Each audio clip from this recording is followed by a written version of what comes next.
Great. Thank you so much, Christoph. And good. Well, we'll Thank you.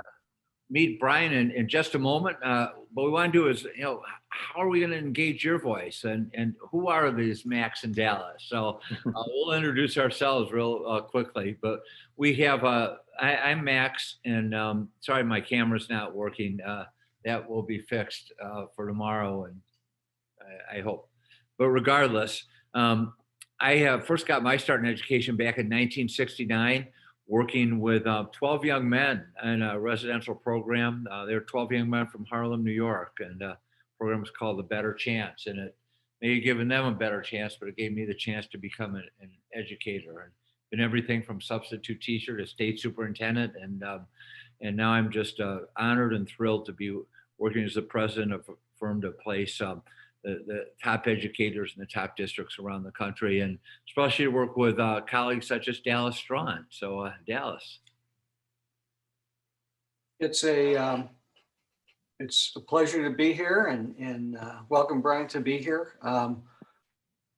I have been a long time educator, mostly in Colorado. This is my 51st year in education, or working in education. And it's been a pleasure to work with the Poudre district. I was a superintendent in Monument, Colorado for about 9 years, worked in Cherry Creek.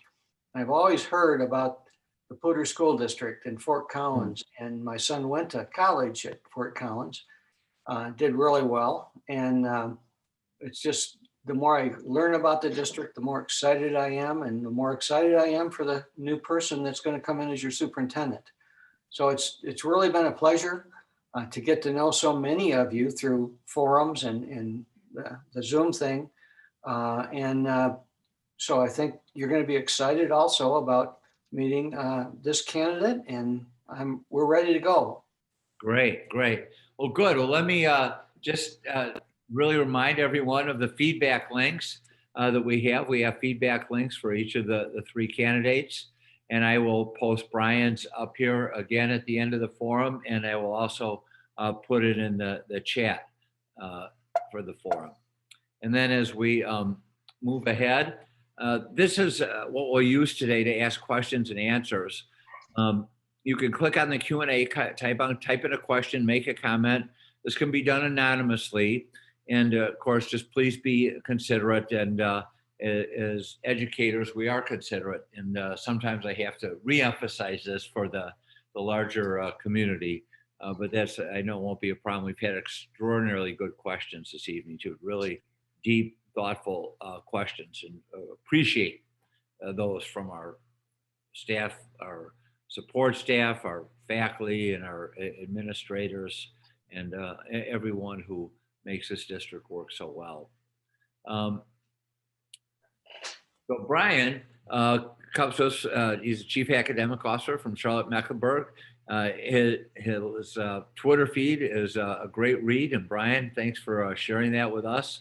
And with that, we've asked Brian to start this way, really to take the first few minutes before we open up to questions and answers to, where's that? Hold on. Sorry, there it is. To take a few minutes to share your story, Brian. Tell us why you want this position, what excites you about the opportunity, and what makes you the right fit for the job.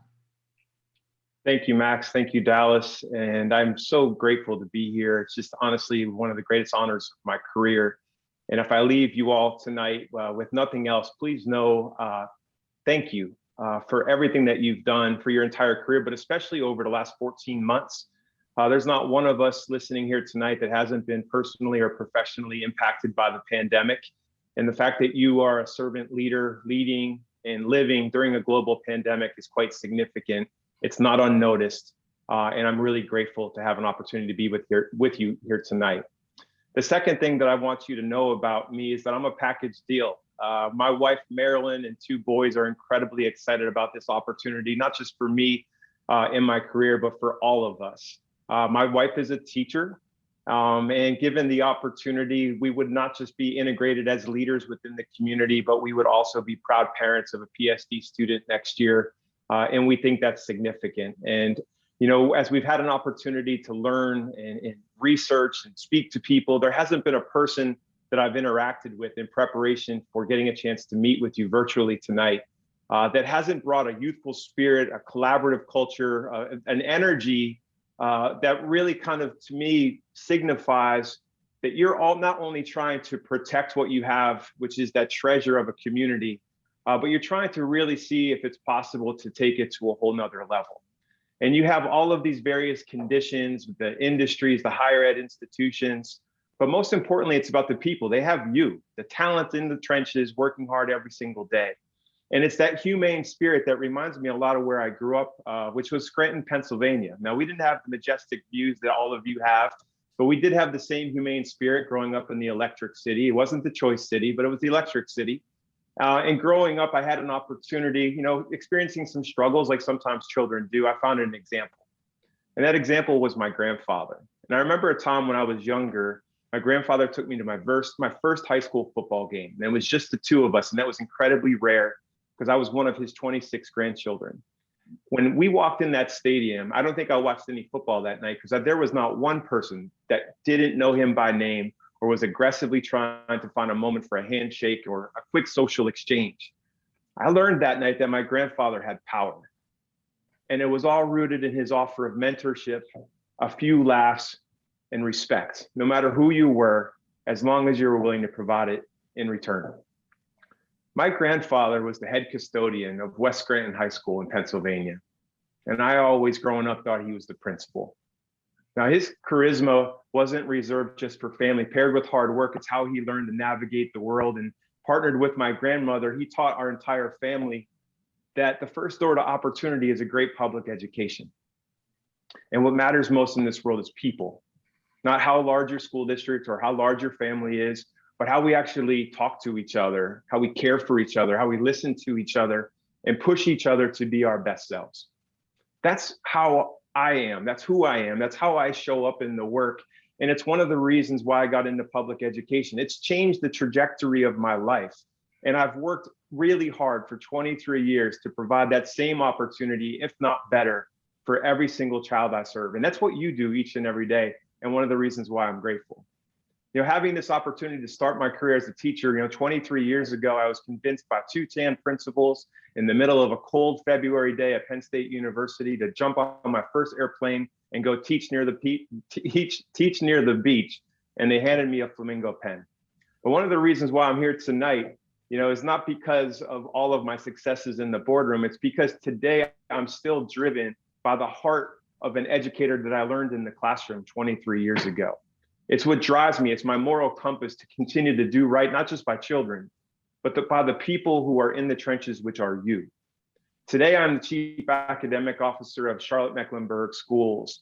I am a senior executive leader responsible for a budget valued at over $250 million, responsible for improving all things instruction for over 8,000 teachers and just over 149,000 students across 175 schools. Over the past 3 years in Charlotte, as well as across two even larger school systems, Broward County, Florida, and the Wake County Public School System in North Carolina, my work had continued to center on collaborating and outreaching to our community, both externally and internally, to identify, not just as an executive leader, but as a chief resource officer to give people what they need to do the job at hand. I have a track record of success across all areas of the organization in which I've served. Some that I'm incredibly proud to share with you, that I've helped improve graduation rates in two of the three districts that I've served at the highest rate in district history.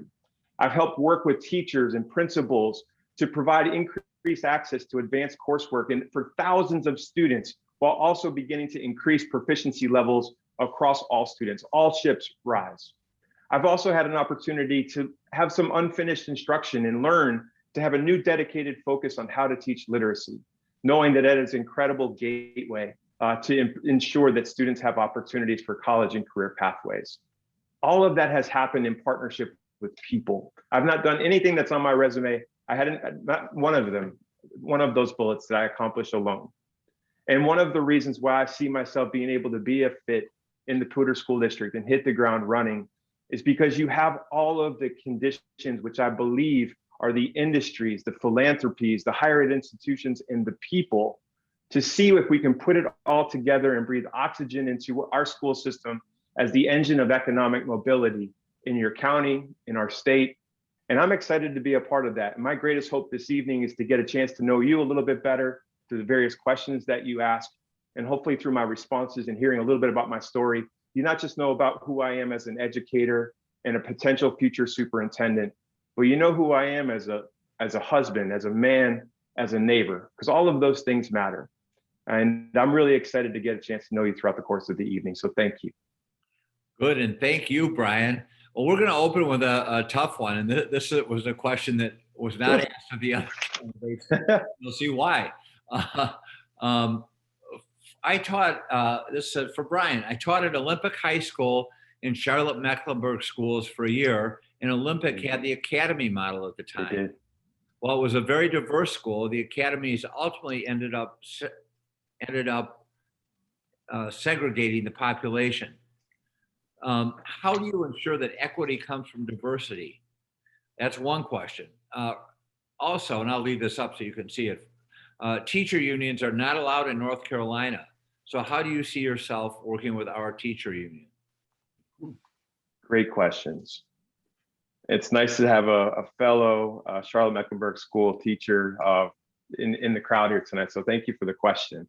Obviously, you know, what you're saying is accurate. The academies ended up doing things that had unintended consequences for school population and didn't serve all people well, which is one of the reasons why they're no longer in place today. It is one incredible comprehensive high school. The question that I saw there that followed that was, how do you ensure that equity comes from diversity? You know, diversity matters, but I see that diversity is a method of counting people. Making sure that people feel counted is really prioritizing inclusive practices.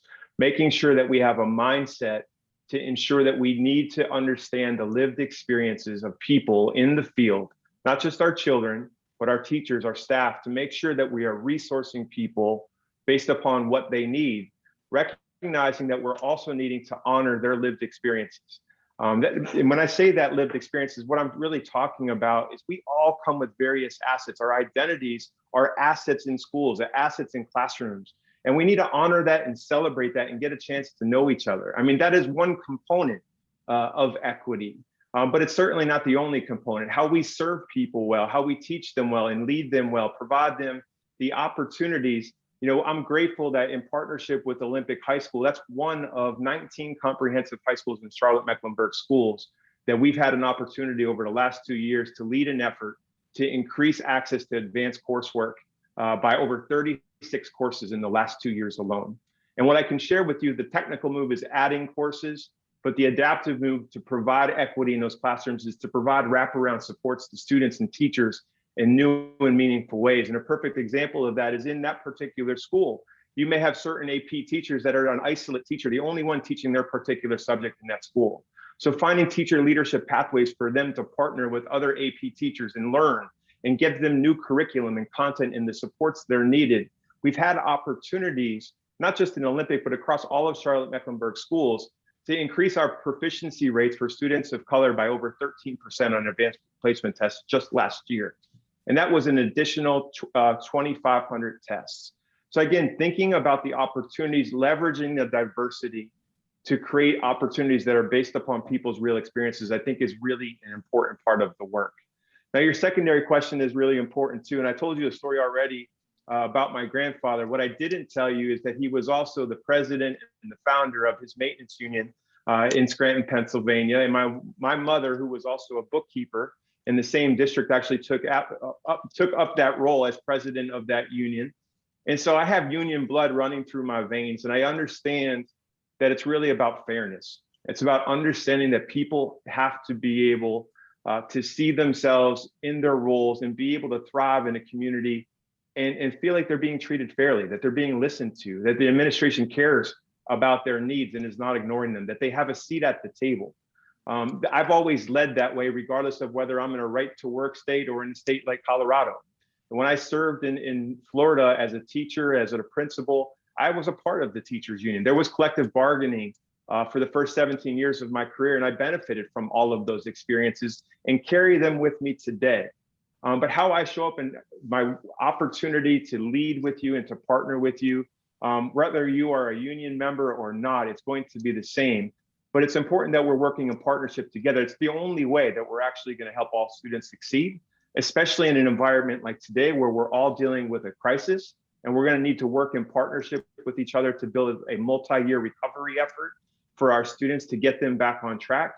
And I'm going to need to be able to do that with you and for you. And I'm anxious to get started and roll up my sleeves. But it's going to require open lines of communication centered on fairness and making sure that we're taking care of each other, not just through compensation, but also benefits, but also in terms of how we're actually approaching the work too. Great. Thank you, Brian. Go ahead, Dallas. Okay, Brian, the next question, how are you going to create a we community at all levels and in all groups rather than an us and them mindset between groups within the Poudre School District? Thank you for the question. So I obviously haven't been boots on the ground to understand all of the lived experiences of the community. If there is currently an us versus them environment, I think my role as the superintendent would be to flatten that and to live, and model what that looks like in practice. I have already prepared a very comprehensive entry plan for the school system that allows me to get out into the field, to meet with our teachers, to meet with our various associations, to meet with our school leaders. I intend on being in every single one of our schools within the first 100 days to get a chance to know people, to understand your realities, to begin building a plan based upon the goals our district has set forth through the district ends, to build a pathway forward that is centered on inclusive leadership, that is centered on a district culture and climate that is inclusive in nature. That can't happen unless I'm modeling it and walking the walk and talking the talk. And that's going to require us to build trust with each other. Now, that's not going to happen over a Zoom call tonight. It's going to happen over a series of actions that allow me to show up with you in a very sincere way, to be reliable, to be competent, and to lead with a culture of care. But that's also my same expectation of all of you. And as we have an opportunity to get a chance to know each other and roll up our sleeves, to get a chance to get in the trenches and do the work, I'm confident that you'll see that not just how I model that within your school district, our school district, but you'll get a chance to know me better about how I've had a track record of doing that over time. It's the only reason why I've been able to get to this level, to even have an opportunity to meet with you tonight, as I shared with you. All of my work has centered on work that collaborates and communicates with diverse groups of people, and hopefully that includes you. Great. Great. Thank you very much. Thank you. I'm going to share another question here, Brian, and let me enlarge this a bit here. And we do have people on the phone, so I do like to read these aloud. How would you prioritize funding of mental health services through the district? Would you prioritize additional funding and support for integrated services teachers, paras, support so they can have plan time, IEP meetings, et cetera?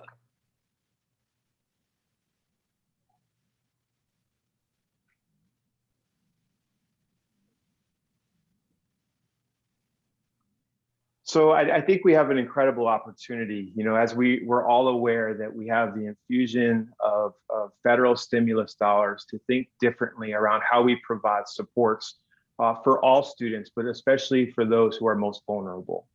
As I shared with you earlier, my wife is a teacher. She's been a special education teacher for a great part of her career. And so her lived experiences and coming home and having the opportunity to understand her needs and the supports that she needs to provide the people that she supports both in the classroom as well as across her school still resonate with me deeply.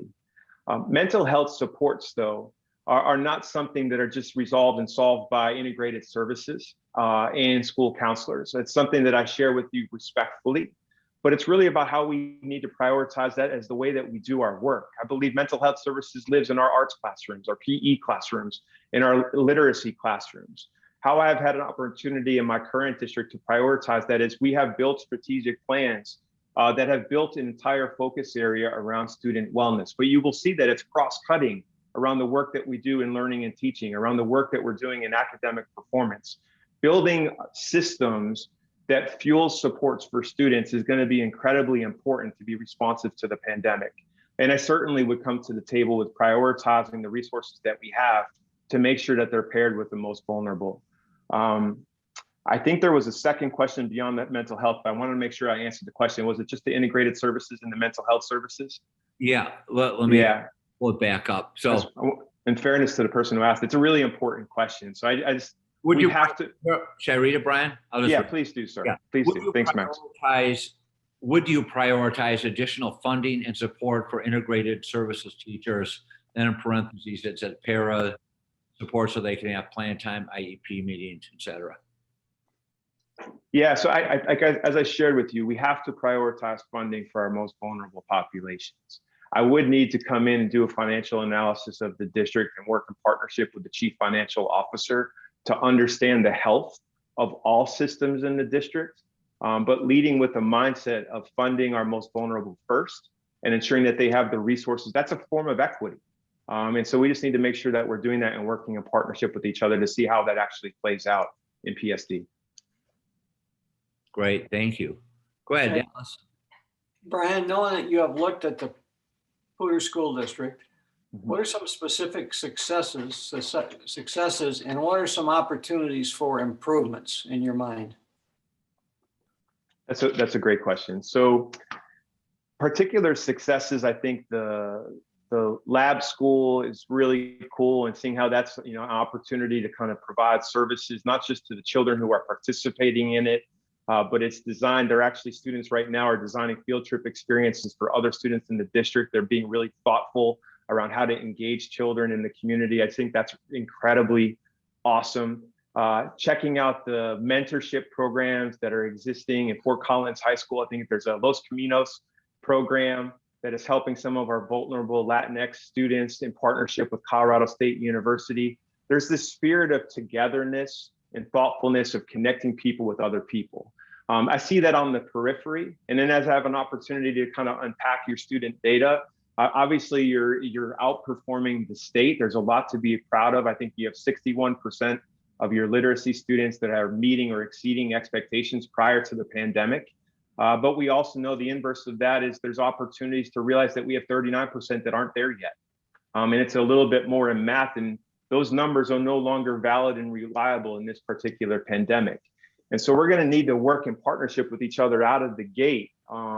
In my first 100-day entry plan is all in service of building in partnership with the community, with the staff being at the center of it and your voice at the center of it, building a strategic plan as a pathway forward, not just to meet the needs of our students, but to ensure that you have all of the resources that are necessary to get the job done. I've heard that loud and clear with the people that I have spoken with in the field, as well as reading the district profile, is that all of you, for the most part, believe in the district ends as the right direction for this community. But there is a challenge and a struggle that you're articulating in terms of how that plays out, in terms of the resources that you have at your disposal to actually do that. I aggressively and assertively want to help solve that problem. I have a track record of not just adding money to our classrooms, but strategically sunsetting tens of millions of dollars of initiatives that people didn't like, that weren't aligned to research, to put more money back in the classroom, to give you exactly what you need. And I look forward to providing the opportunity to do that in the Pooter School District. Thank you. You bet. Thank you, Brian. Well, we have another twofer. All right. A 2-for-1. And these actually came from two different people, but they're so closely related. I thought we should just put them both up. So you can answer one or both or combine them any way you want. I'll leave this up for a little while. Sure. Yeah, and we'll read them for the folks on the phone.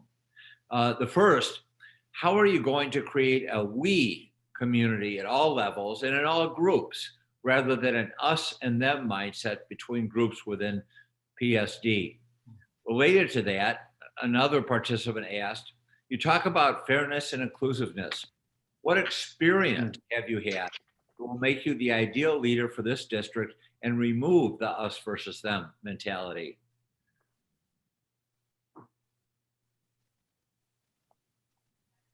Thank you. I'm just jotting down a few notes here. Yeah, take your time. And I will leave these up or take it down once you start talking and put it back up. again, so everybody can remind themselves as well. Well, the fact that this question is coming up over and over again, it's showing me that this runs potentially deep in the hearts and the mindsets of the people that are participating tonight. So I wanted to acknowledge that I hear you. I'm not going to be able to focus, let me say this. I'm not going to be able to solve this problem in isolation. It's going to require me to kind of roll up my sleeves and build a team. I mean, it's one of the greatest honors that I have as the superintendent is I get a chance to know and tell and say who's on the team. And having an opportunity to lead in partnership with people who bring a mentality of togetherness, of inclusiveness, is something as a standard for me.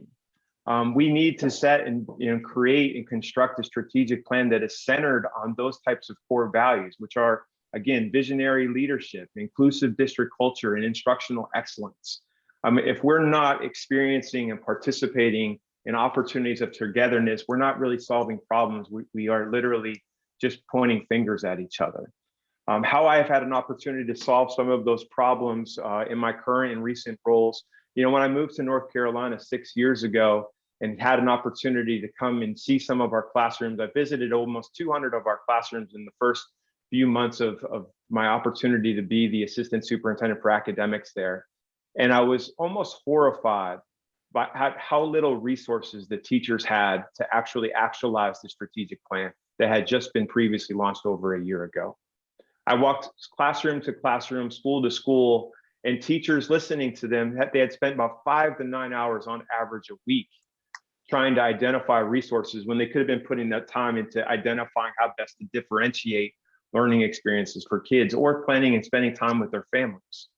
In partnership with teachers, in partnership with our parents, having an opportunity to try to, how do we rapidly solve that problem? As you all know, a little over a decade ago, we raised standards for students across our country, and we raised standards for teachers in their evaluation process. And the sad part of that same time was that it was a great recession and we never resourced that particular problem. That's unfair to students. It's unfair to teachers. And we've continued to try to, convince people that you don't need those resources to do the job that you're being asked to do. So providing curriculum implementation supports in partnership with teachers, having their voice be at the center of that process, but not seeing it as giving people and saying good luck, but actually investing in people and providing you the professional development that is required and necessary to actually do things well, creates an opportunity for us to have a shared learning experience where we go through it together. This district, is really aggressive and assertive in wanting to take on a lot of incredible work, whether it's through instructional excellence or through the lens of equity, diversity, and inclusion. That's another opportunity for us to go through shared learning experiences where we don't necessarily need to participate in those learning experiences in level alikes or role-specific opportunities. It could be an opportunity where teachers and principals and central office leaders and myself as the superintendent are going through professional development together to bring some of those barriers down and those walls down, to have an opportunity to not just know about our work, but to know who we are as people. We have to get back to understanding the role that we're in the business of developing human beings, not widgets. And my greatest hope and my opportunity is to create those moments with you to make sure that we have an opportunity to connect with each other in a way that is significant, that is meaningful, that is really reflective of the type of work that you are all doing in our classrooms or across our district each and every day. And I promise to honor you by doing that. Thank you. Brian, you talked a little bit about your experience with collective bargaining, I think, initially. Mm-hmm. So what are your thoughts on collective bargaining for employees that are involved in that in the Poudre School District? I think collective bargaining is a good thing. It's an opportunity for people to have the protection based upon their employees' rights, to be treated fairly, to make sure that they're a part of a collaborative and an inclusive culture that is centered on putting people first. And so being at the center of that is an important part of the work. I know that it's not going to always be easy. It's not going to always be roses. It's going to be complicated. And at times we may have disagreements. But again, it comes coming back to showing up with fairness, showing up with that at the center, being a sincere human being, and trying to solve problems with you together, because we need each other. I want teachers to not just thrive in the classroom, but I want them to thrive in our community and have a fair wage that allows them to prosper, to be happy and to be successful, that allows their children who would be graduates of our school system to thrive in our community as well. We are not going to breathe life and oxygen into our community without taking care of each other first. And collective bargaining is just one example of how to do that. Great. Thanks very much. Thank you, Brian. So an anonymous attendee wants to know, what is your process for parents who are upset and want to meet with you? What is your process for parents who are upset and want to meet with you? Well, for me at the central office as a central office lead and the superintendent, I think what's really incredibly important is that we build processes that allow parents to have access to the superintendent in the central office, but to have always as a first response to try to solve the problem at the school.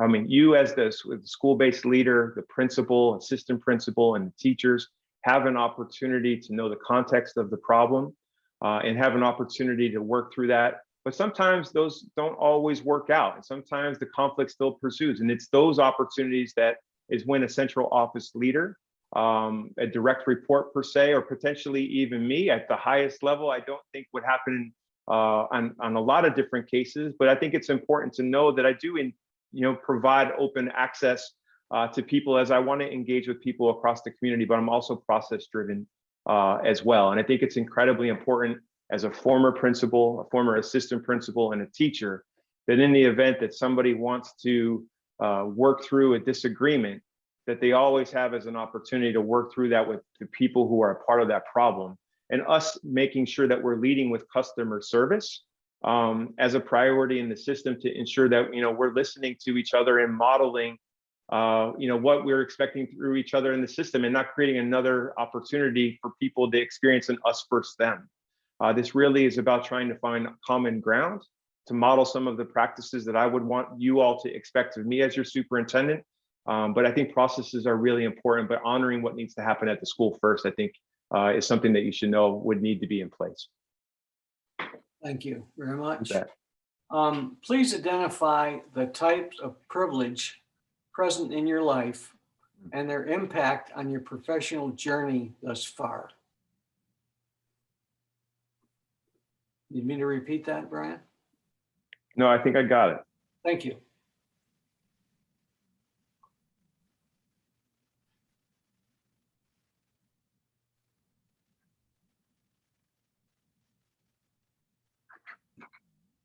Can you read the second part of the question?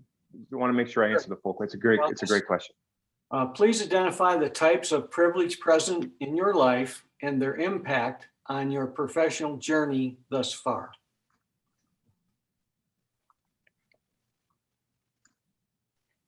So the obvious privileges that I have is that I'm white, that I'm a male, that I am in a position of power and authority. In some instances, as a man who has married a first-generation American from Colombia, and her parents have immigrated here in the 1970s from Colombia. I'm also, being an American in this country is another form of privilege. And it has been something that I have and continue to unpack each and every day. My privilege shows up in sometimes really significant ways, and in other opportunities it's hidden. And I need somebody to kind of let me know that it's showing up. And that's how I have critical friends, whether it's my wife and my children, but also in the workplace. And it's an opportunity for also, and a commitment to me to continue to learn to read. The impact that it's had on my professional journey, having an opportunity to grow up in Scranton, Pennsylvania. And as I shared with you, I got on my very first airplane at 21 years old and moved to Fort Lauderdale, Florida, which is probably one of the most diverse communities in all of America. I think it represents almost 200 different countries and just about the same number of languages. And moving to North Carolina has been almost equally diverse. And so being fully immersed into a diverse community had allowed me to get critical feedback from those that I serve, as whether as a teacher or as an assistant principal and a principal, to know that sometimes I, as a male, have an opportunity, or a person of power and authority, can check in and check out of situations without people questioning me. I have an opportunity to be silent. I have an opportunity to be loud, to be boisterous. And those are all examples of how my privilege has shown up, not just in my career, but sometimes in my personal life. Making sure that we go at collectively as a district to not just think about equity, diversity, and inclusion in isolation, but also integrating the role that race plays in that is going to be incredibly important. But today in Charlotte-Mecklenburg schools, I continue on my journey around anti-racism and equity and inclusion. A part of that is learning about the role that privilege plays, not just in my life, but in our community, and how it shows up in policy and how it shows up in infrastructures and processes and services that has allowed me to become more of an empathetic leader, where I can now identify inequities that my privilege blinded me from the very first 20 years of my life. And so continuing to see the world and see our institution very differently and having a structural lens around how not just privilege, but oppression play in our work is something that I continue to prioritize in my life, and will prioritize in Poudre School District as your next superintendent. Thank you. That was a very good question. Thank you very much. Yeah, well, really, we get such good questions from the staff, Brian. They've been great. Yeah. Though this one is similar to one you've heard before during our screening process. Do you believe that site-based management is effective, or would you prefer a more district-level management approach? I can actually share that here. So I think this is, learning about the district. I think this is one of those, whether it's implicit or something that is talked about, it seems to be where there's some inertia in the system. There was a lot of responses in the profile for this particular role, that site-based management is honored, but there's also potentially not necessarily an awareness of what's working well, why it's working, what's not working, and how to create efficiencies to provide the resources that people need. I'm not anti-school autonomy, but I do believe that autonomy needs to be bounded by the goals of our district, to be cascaded from a strategic plan that we would need to co-develop together, that then should breathe and live in the goals that exist in each and every one of our schools through your unified improvement plans. I think those particular things set the stage to know where there are discretionary spaces. I mean, educators and principals and teachers have millions upon millions of discretionary spaces and different types of decisions that you make each and every day within each individual classroom. Teaching is an artistry. Being an educator is an artistry. There's no way that I want to turn that into a robotic exercise, because we simply won't create joy and excitement and enthusiasm in our schools and our classrooms. But I do believe that there needs to be a direct correlation between the goals of our district, the value of our budget, honoring taxpayer dollars, and the resources and what we're asking schools to do. And so it needs to be balanced and bounded by those goals. And I think that's work that we have to do. It's going to be adaptive work. It's going to be messy and muddy, but I'll share with you, I'm battle tested. I've had an opportunity coming into the Charlotte-Mecklenburg schools 3 years ago. As I shared with you, over 11 years ago, when there was no money to provide any resources, they changed their district theory of action to become one that was really centered on freedom and flexibility. And it really has created complacency and stagnation in our student achievement scores. And so working in partnership with our Board of Education, setting a clear direction for our schools, and working in partnership with teachers and principals, we worked on recalibrating that based upon what teachers need, and creating a learning strategy throughout the system that shows where our shared commitments show up and our commitment to each other as learners, not just leaders. And so that's work that I feel really excited about leading. As I share with you, it's going to be messy.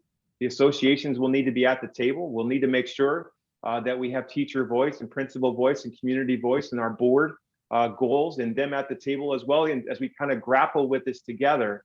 But it's not something that should scare you. It's not something that I would want to come in and completely send the pendulum in the other way, because that's too much pressure and not enough support. And so we need to find the right balance And that's only going to happen if we dismantle that us-them mentality and make sure that we're actually building this together. Thank you.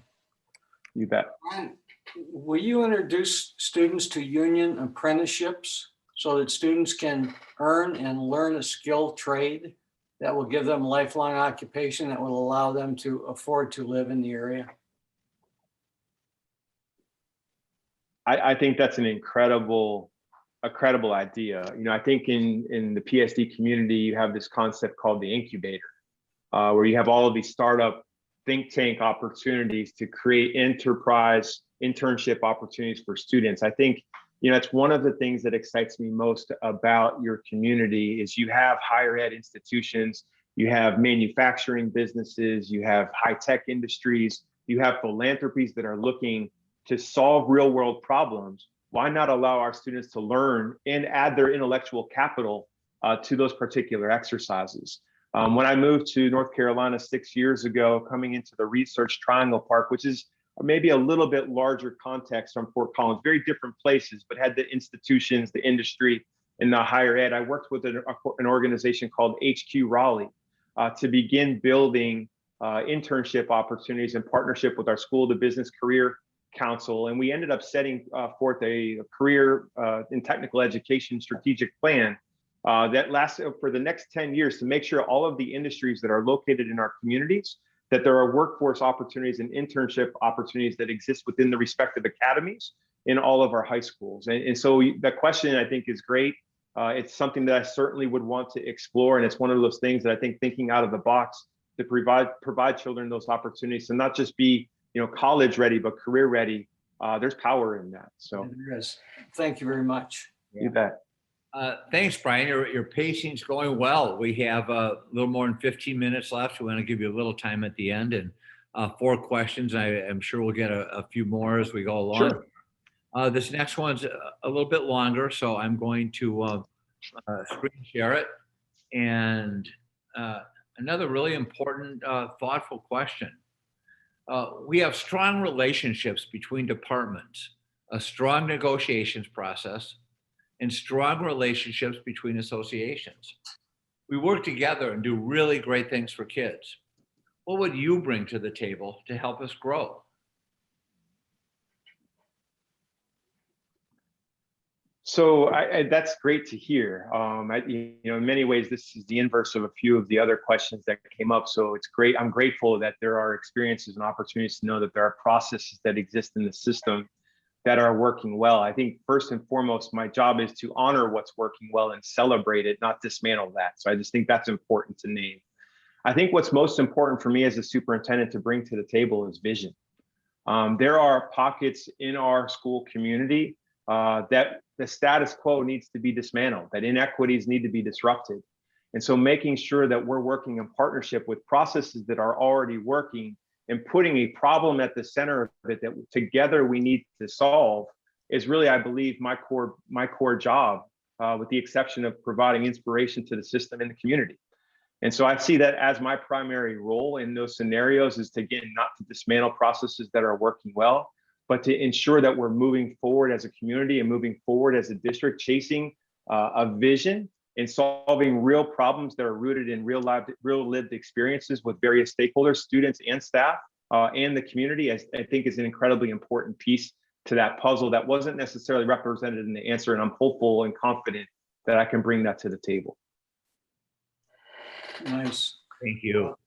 Brian, what kind of value do you see that classified employees play in the district as a whole? Critical. Because if they all didn't show up to work on Monday, the district would shut down immediately. You are mission critical to the work that we do. And as I shared with you, where I come from as a family, it is something that is incredibly important that we acknowledge that there is power and honor in all work. And having classified staff is incredibly essential to moving the oxygen in our system and the heartbeat.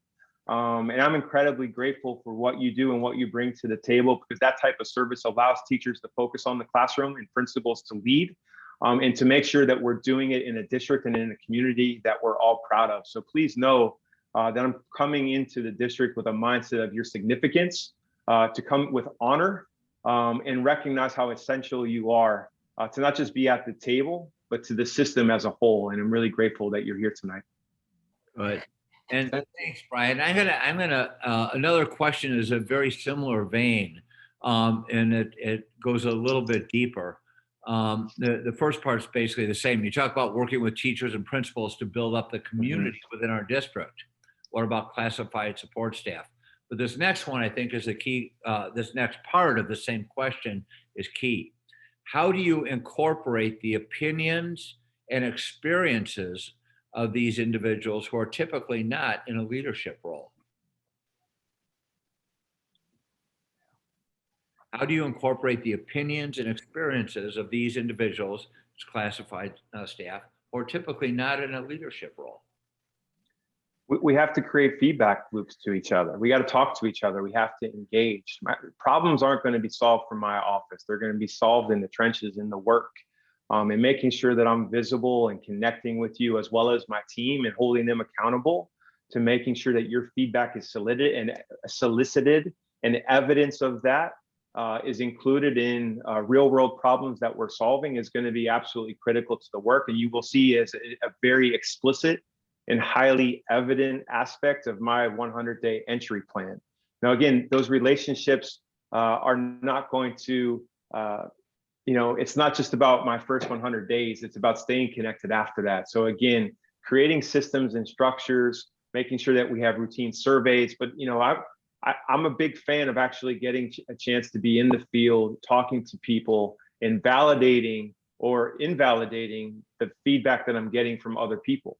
Really making sure that I'm testing what I'm hearing and making sure that I'm engaging classified staff in that process is going to be mission critical to our progress moving forward. Good, thank you. Next question, should we have police officers inside our schools? So I know that's a contentious topic in the community right now. I think the community has to have a say in that. It's not just the superintendent's decision in isolation or that of our board in isolation. I think it's a community-wide conversation and recognizing that the perspectives and the challenges based upon not just our local context of what's happening in our country right now, but what has happened for quite a long time, but may have not gotten the media attention that it had deserved. There are some real valid concerns around the role of first responders like police officers in our lives. And I think to me, I've had very positive examples of what that can be working in diverse school settings that is based upon a model of community-based policing, and they're integrated into the community and leading with positive and engaging relationships. But I also know that my experiences as a white male in America make that very different too. And so I think having engaging, thoughtful conversations about people's realities and listening to them, having a voice, I think is incredibly important, not just to make the decision on whether they're there or not. I think they do bring a lot of value to the table, but making sure that we're also taking care of how people feel, both on the surface and below the surface, is really, really important that we unpack too. And that only happens if we elevate that through conversation and sincerity and a culture of care. I'm really big on trust. And if there is a culture of not trusting those particular stakeholders in our schools, a pathway forward is to work through that by talking about it. And I know that the district is aggressively tackling that now, and I'm anxious and eager to be a part of that conversation. Thank you. Good. Thanks, Brian. And we have participants, we have time for a few more questions. We have about 10 minutes left. We only have one question here, and if we run out of questions, Dallas and I will pull some from earlier sessions, Brian. So never. And we appreciate your late hour. We know you're on the East Coast, Eastern. My pleasure. Great. My pleasure. So here's a question. Will you make sure that our schools teach about all the history in the United States? Slavery, labor history, and our wars past, present, and future?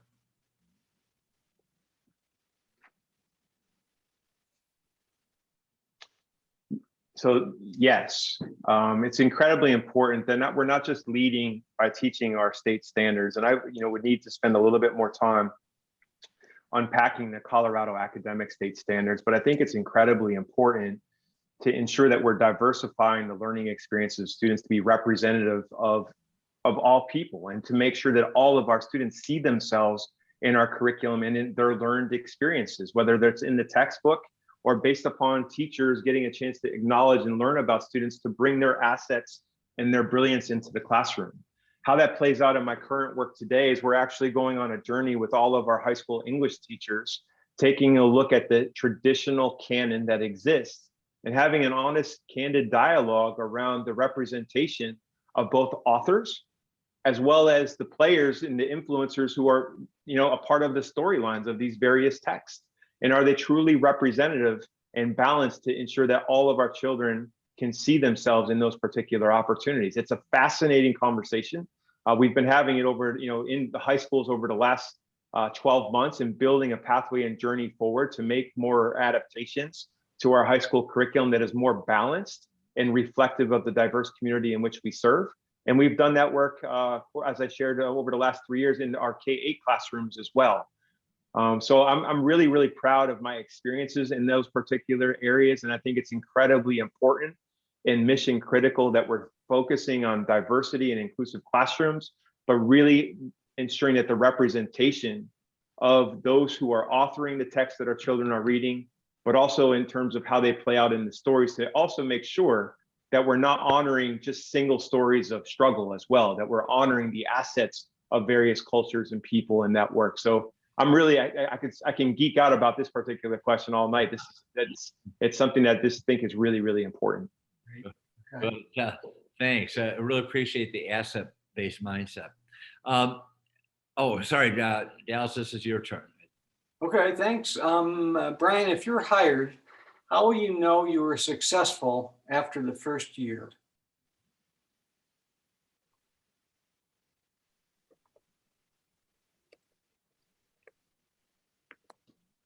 So there are various stakeholders that make up a school system. And I think, like teachers and like principals and parents and students, you would want various data to reflect your progress and not one single set of data. And I think, as you'll see in my 100-day entry plan, one of my first charges will be to work with the Board of Education around how they're going to hold me accountable. I think it's incredibly important that accountability starts with me, my actions. It doesn't start with other people, what they're doing. It starts with me being accountable to the community, to our Board of Education, and to you as members. As a servant leader, I work for all of you too. And so how people feel about my work, how people see me modeling the expectations that I have, what you can see in terms of how that's playing out in conversations and progress that we have moving forward. I think all of those particular things, as well as our data, are people getting the resources and the services that they need based upon the financial resources we have in the system. We have a lot at stake here, everybody. I mean, that you're in the trenches now, and you recognize that as we are about to embark on a summer, that many of our students are still experiencing unfinished instruction, and they're going to need to make sure that they have the wraparound supports that are needed to be able to reach a place of stability. And that's not going to happen without extraordinary leadership and without extraordinary partnership with the people who are in the field in our schools, and that's you. And so I would ask that you hold me accountable first, and then we work in partnership with each other to build a plan forward where there are systems of accountability and systems of communication to help all of us move forward together. But it starts with me. Thank you very much. Good. Thank you, Brian. And I wanted to share with all the participants, I know you've mentioned several times, Brian, when you see my 100-day plan, that they will actually have a chance to see that. That is the presentation on Tuesday night, the public presentation. I know you have tours earlier and a private session with the board. I think you start at 5:30 or 6. Do you remember on Tuesday? You're the leadoff guy on Tuesday. Yeah, I'm excited. It's going to be a great day. I can't wait to be boots on the ground in Fort Collins to get a chance to connect with people, know the community a little bit better, and listen and get rid of this technology for a little bit and actually connect with people in their presence. So I'm really, really excited about it. Good. Yeah, and that 100-day plan presentation will be streamed. And so folks can see that as well. Wonderful. Good. Here we have, this is really a good question. This will be our last question tonight, Brian, then we'll give you to wrap things up. This is a great question. our past couple of superintendents have kept it a distance from classified staff. Would you make yourself available to meet with this group or individuals to listen and address their concerns? The last question prior to this was about holding me accountable and making sure that how will I know after my first year and whether I'm actually making progress. This is something that I feel very confident that you should hold me accountable to. Making sure that I'm connecting with classified staff in a significant way, not a one and done, but having an opportunity to make sure that your voice is heard and valued, and that the power that you have within your particular roles and the importance that you bring to our district is honored in our relationship. So please hold me accountable to that. Great, good. Thank you, Brian. So yeah, we have another minute or two, and please feel free to make any closing remarks you want to make. And then we will say goodnight. We'll see you tomorrow. We'll see you tomorrow at the community next week in the district. So, but it's all yours, Brian, to wrap it up. Dallas and Max, thank you for facilitating this evening, and for all of the employees who stayed up late to spend an hour with me. I'm incredibly honored and grateful. The opportunity to be a finalist for the Pooter School District Superintendency is it is the greatest honor of my career. I've been working for 23 years to have this opportunity, and I don't take it lightly. Our Board of Education has an incredibly difficult decision ahead of them. Having a little bit to know about the other two finalists, I'm just grateful to be in their presence. What I want to close tonight by telling you is just, public education changed the trajectory of my life. And my focus and priority is to always pay that forward by giving all of the students I serve an equal, if not better, opportunity than the one that I had. I've always led my career with an empathetic heart.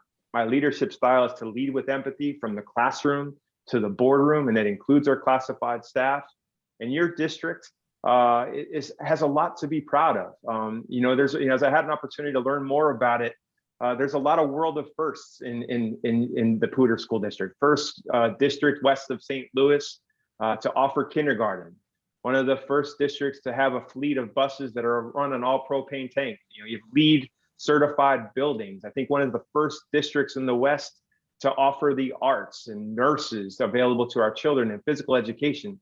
I'm excited to be a part of the next set of firsts that move us forward and become not just an innovative district, but one of the highest performing districts in the state, as well as the nation. I believe we have the talent. I'm hopeful I can bring the leadership. And I'm eager and excited to partner with you on this journey. And I'm hopeful tonight that you didn't just get a chance to learn about my work, but you've also had an opportunity to know who I am as a man. So you feel comfortable in knowing that I'm approachable, and I'm looking forward to doing this work with you, not to you. So I'm just incredibly grateful for the opportunity, and I want to thank you again for your time, your energy, and attention, and some really thoughtful questions this evening. So thank you. Right, good.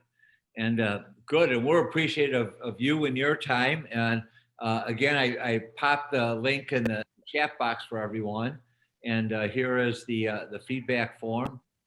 Dallas, anything you want to say as we wrap up a great night and great session? Well, Brian, it's been a pleasure to get to know you more.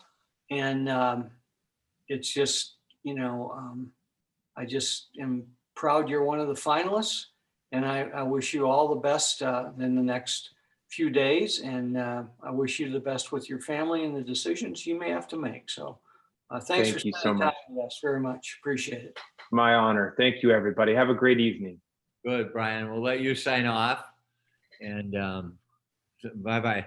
Good.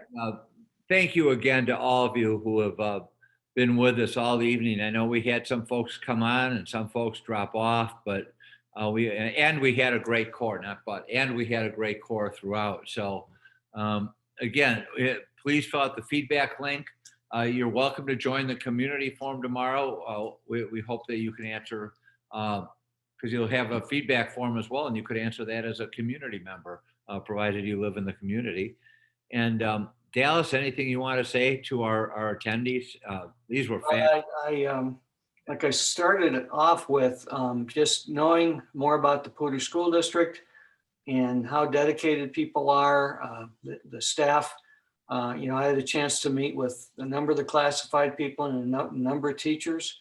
And I'm very impressed that we've got a really good thing going, and it's only going to get better and better. So thanks for all you've done to help the board make this difficult decision. So thank you. Great.